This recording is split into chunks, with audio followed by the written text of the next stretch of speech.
Is Bragg equation और ये आज हमारा लास्ट टॉपिक होने वाला है सॉलिड स्टेट का, तो ये और डिस्कस कर लेते हैं। तो ब्रैग्स इक्वेशन हमको फाइंड आउट करनी है। सो हमारे पास ये एक प्लेन है, plane 1, this is plane 2, plane 2, इसी तरीके से हमारे पास प्लेन प्रेजेंट है 3, प्लेन 3। सो अब क्या हो रहा है, यहाँ पे हमने एक रे इंसिडेंट करवाई इस पॉइंट के ऊपर, ठीक है, एंड देन ये रिफ्लेक्ट हो गई। So this is incident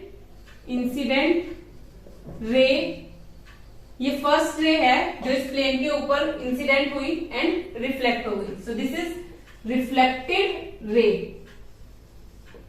alright.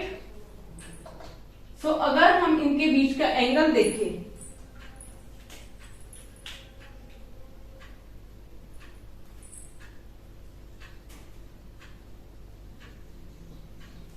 ठीक है, सो ये हमारे पास जो एंगल होगा दैट इज इंसिडेंट एंगल, क्योंकि यहां से हमारे पास इंसिडेंट रे आई है एंड देन यहां पे रिफ्लेक्ट हो गई। सो दिस इज रिफ्लेक्टेड रे angle and this is theta, जो थीटा एंगल रे ने बनाया है दैट इज, एंड ये this is also theta, alright. And ये जो हमारे पास प्लेन है इनके बीच का जो डिस्टेंस होगा that is D, that is interplanar distance, जो कि हमने अपने पिछले लेक्चर में स्टडी किया था, ठीक है। सो ये हो जाएगी हमारे पास डी। इसी तरीके से यहाँ पे क्या होगा, एक सेकंड रे आएगी एंड ये क्या होगी, अब सेकंड प्लेन के ऊपर इंसिडेंट होगी इस तरीके से एंड देन रिफ्लेक्ट हो जाएगी। सो दिस इज इंसिडेंट रे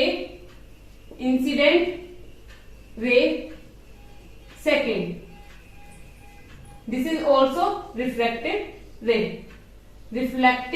रे, ठीक है। सो यहां से हमारे पास एक इक्वेशन आती है जो कि ब्रैग्स ने दी थी, तो उसको हम डिस्कस करने वाले हैं। जब ये एक्सपेरिमेंट परफॉर्म किया गया था तो यहाँ पे हमको पैटर्न मिलते हैं, लाइक इंटरफेरेंस मिलते हैं। तो यहाँ पे दो तरीके के हमारे पास इंटरफेरेंस होते हैं। First is constructive interference, constructive interference,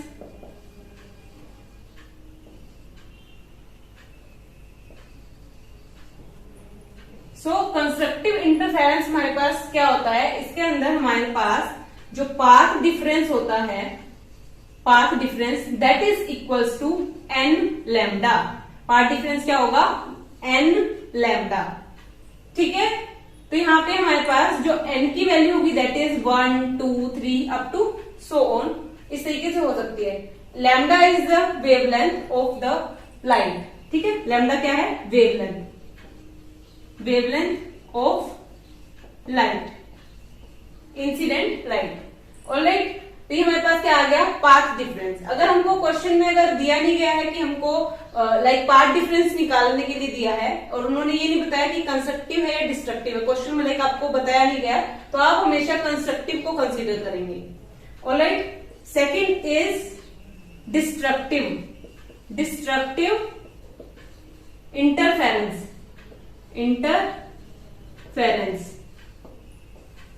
ठीक है। सो डिस्ट्रक्टिव इंटरफेरेंस में हमारे पास जो पाथ डिफरेंस होता है, path difference, this is equals to n lambda by 2। So ये हमारे पास क्या हो जाएगा, पाथ डिफरेंस। एंड यहाँ पे हमारे पास जो n की वैल्यू होगी that is 1, 3, 5, 7, like odd numbers में हमारे पास n की वैल्यू होगी, ठीक है। अब हम देखते हैं ब्रैग्स इक्वेशन हमारे पास है क्या। So Bragg's equation is 2d sin theta is equals to path difference. So ये आपको लर्न करना है ब्रैग्स इक्वेशन, ठीक है। तो इसी तरीके से हम क्या कर सकते हैं, यहाँ पे दो ब्रैग्स इक्वेशन हमारे पास बन जाएगी। लाइक अगर कंस्ट्रक्टिव है तो यहाँ पे हम पाथ डिफरेंस क्या लेंगे, n लैम्डा, एंड डिस्ट्रक्टिव है तो हम पाथ डिफरेंस क्या लेंगे, n लैम्डा बाय 2।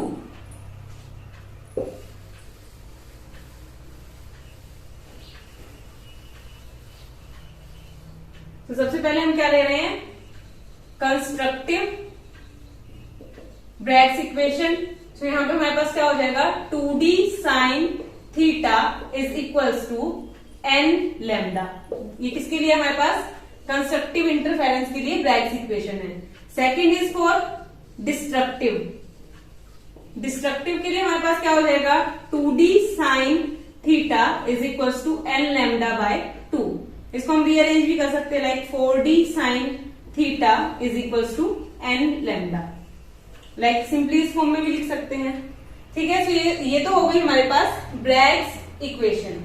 अब ये जो ब्रैग इक्वेशन है ऑलमोस्ट हम निकालते हैं किसके लिए, कंस्ट्रक्टिव के लिए। आप जब तक कंस्ट्रक्टिव इंटरफेरेंस के लिए निकालेंगे, जब तक आपको क्वेश्चन में लाइक बोला नहीं गया, अगर स्पेसिफिकली उन्होंने बोला है कि डिस्ट्रक्टिव के लिए निकालना है, तो आपको फिर ये फॉर्मूला अप्लाई करना है। ऑलराइट, तो अब हमको ये पता है डी क्या होता है हमारे पास, that is interplanar distance. Interplanar distance, and ये हमने अपनी पिछली क्लास में स्टडी किया था। डी की क्या वैल्यू होती है, D is equals to A by under root h1 square plus k1 square plus l1 square. ये किसके लिए लिया था हमने डी की वैल्यू, क्यूबिक क्रिस्टल के लिए हमने ये वैल्यू निकाली थी। ठीक है, अब ये जो डी की वैल्यू है इसमें हम पुट कर देंगे, कंस्ट्रक्टिव वाला जो हमारे पास फॉर्मूला है इसके अंदर हम पुट कर देंगे। सो हमारे पास यहाँ पे क्या आ जाएगा वैल्यू, 2 इंटू डी की वैल्यू आ जाएगी a by under root h1 square plus k1 square plus l1 square. Sine theta is equal to n lambda. इसको हम रीअरेंज कर लेंगे, so sine theta is equal to n lambda. ये 2a इसके नीचे आ जाएगा, सो 2a ये यहाँ पे ऊपर चला जाएगा, that is under root h1 square plus k1 square plus l1 square. ठीक है, सो ये हमारे पास वैल्यू आ जाएगी किसकी, साइन थीटा की। लाइक आपको कोई भी यहाँ पे क्या दिया होगा, एक प्लेन दिया होगा, कोई भी हमको एक प्लेन दे रखा होगा, लाइक उसमें हमको h, k एंड l की वैल्यू दे रखी होगी, एंड आपको वहां से क्या निकालना होगा, लाइक ब्रैग्स इक्वेशन यूज करके साइन थीटा की वैल्यू निकालनी होगी। ठीक है, इस तरीके से आपको क्वेश्चन दिया जाएगा जिसमें h, k एंड l की वैल्यू दी गई होगी। अगर आपको h डायरेक्ट d की वैल्यू दी है तो आप इस फॉर्मूले में पुट करके निकाल सकते हैं वैल्यू। अगर आपको h, k and l plane दिया गया है तो आपको ये वाला फॉर्मूला अप्लाई करना पड़ेगा एंड साइन थीटा की वैल्यू निकालनी पड़ेगी। ठीक है, अगर हम यहाँ से इसका स्क्वायर कर दे तो साइन स्क्वायर थीटा की वैल्यू आ जाएगी। लाइक अगर आपको साइन स्क्वायर थीटा पूछा गया है क्वेश्चन में, तो इस तरीके से आप निकाल लेंगे। इसका क्या कर देंगे, होल स्क्वायर कर देंगे, so n lambda by 2a whole square under root h1 square plus k1 square plus l1 square whole square. So sine square theta हमारे पास क्या आ जाएगा, sine square theta is equal to n square lambda square divided by 2a, and ये square से ये square root cancel हो जाएगा, so h1 square plus k1 square plus l1 square. तो आ जाएगी हमारे पास साइन स्क्वायर थीटा की वैल्यू। लाइक आपको क्वेश्चन में जैसे भी दिया गया है उसके अकॉर्डिंग इसको ये जो हमारे पास इक्वेशन है इसको चेंज कर लेंगे। ठीक है, सो ये तो हो गई हमारे पास ब्रैग्स इक्वेशन। अब लास्ट टॉपिक हमारे पास बचा है, लाइक कौन कौन से सिलेक्शन रूल्स होते हैं हमारे पास h, k एंड l की वैल्यू के लिए इन अ यूनिट प्लेन, तो वो और देख लेते हैं हम।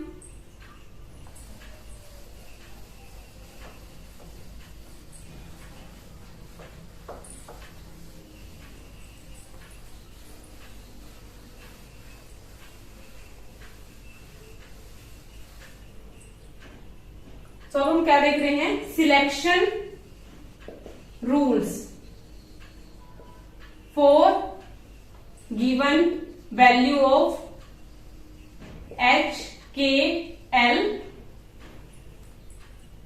इन यूनिट सेल। सो सबसे पहले हम कंसीडर करते हैं कौन सी, हमारे पास सिंपल जो प्रिमिटिव यूनिट सेल होती है या सिंपल क्यूबिक यूनिट सेल। तो इसको हम लिख रहे हैं SCC, simple cubic unit cell. Alright, तो अगर हम यहाँ पे बात करें, हमारे पास h, k एंड l की कोई भी वैल्यू होगी, सारी की सारी हमारे पास क्या होंगी, अलाउड होंगी। Any value of h, k and l are allowed.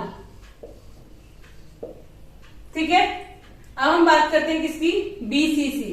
So BCC के अंदर क्या होता है, like H plus K plus L। अगर हमारे पास H, K एंड L इनका जो सम है that is equals to even, अगर ये हमारे पास इवन आता है तो दीज आर अलाउड। ठीक है, लास्ट इज एफसीसी। अगर हम एफसीसी के लिए कंसीडर करते हैं, यहां पे या तो हमारे पास H, K, L, या तो हमारे पास ये सारे के सारे क्या होने चाहिए, आइदर ओड, या फिर हमारे पास H, K, L either even. Alright, या तो हमारे पास आइदर ओड होने चाहिए या फिर इवन होना चाहिए। Like H, K and L की वैल्यू, सबकी वैल्यू क्या होनी चाहिए, या तो इवन या फिर ओड। अब हम एग्जांपल देख लेते हैं।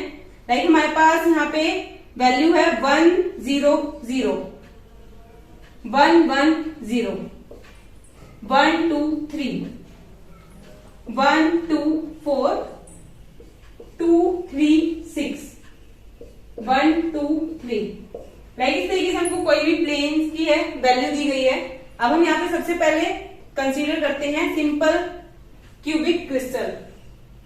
तो इसके अंदर लाइक हमारे पास any value of H, K, L are allowed, like जो भी वैल्यू होंगी सारी की सारी अलाउड होंगी। तो इसमें क्या है, हमारे पास सारी वैल्यूज अलाउड होगी for simple cubic unit cell. अब हम बात कर लेते हैं किसकी, बीसीसी की। अगर हमारे पास इनका जो सम है और इवन आता है तो ये क्या होंगे, allowed. Like 1 plus 0 plus 0, this is equal to 1, so this is odd, so ये हमारे पास अलाउड नहीं होगी। इसी तरीके से 1 plus 1 plus 0, so this is 2, ये अलाउड हो जाएगी। 1 प्लस 2 प्लस 3 6, सो ये भी हमारे पास अलाउड हो जाएगी। 3 प्लस 4 7, सो ये अलाउड नहीं होगी। इसी तरीके से 5 प्लस 6 11, सो ये भी हमारे पास अलाउड नहीं होगी। 3 प्लस 3 6, ये अलाउड हो जाएगी। ठीक है, इसी तरीके से हम चेक करते हैं एफसीसी के लिए। एफसीसी के लिए अगर हम या तो हमारे पास सारी की सारी वैल्यू क्या होनी चाहिए, ओड या फिर इवन। सो 0 जो होता है इसको हम इवन कंसीडर करते हैं। ठीक है, सो ये हमारे पास इवन है, दिस इज ओड, सो ये not allowed. These are like odd odd even, so this is not allowed. Odd even odd, so ये भी नॉट अलाउड। लाइक यहाँ पे भी हम ऐसे ही देख लें, ओड इवन इवन, तो ये भी अलाउड नहीं है। 2 3 6, ये भी अलाउड नहीं है, and this is not allowed. So allowed कौन सी होंगी, लाइक हमारे पास 1 1 एंड 1 प्रेजेंट है। सो एफसीसी की बात कर रहे हैं हम यहाँ पे, एफसीसी की लाइक तीनों ही हमारे पास वैल्यू क्या है, ओड है, तो ये अलाउड हो जाएगी। लाइक हमारे पास प्रेजेंट है 2 4 6, तो ये सारी क्या है, इवन है, तो ये भी हमारे पास एफसीसी के अंदर अलाउड हो जाएंगी। तो ये थे इसके कुछ सिंपल सिलेक्शन रूल। तो यही था आज का हमारा टॉपिक, और इसी के साथ हमारा जो सॉलिड स्टेट चैप्टर है ये खत्म होता है। होप ये वीडियोस आपके लिए हेल्पफुल रही होंगी। Thank you so much for watching. Hit the like button, share with your friends and subscribe to my channel. Thank you so much.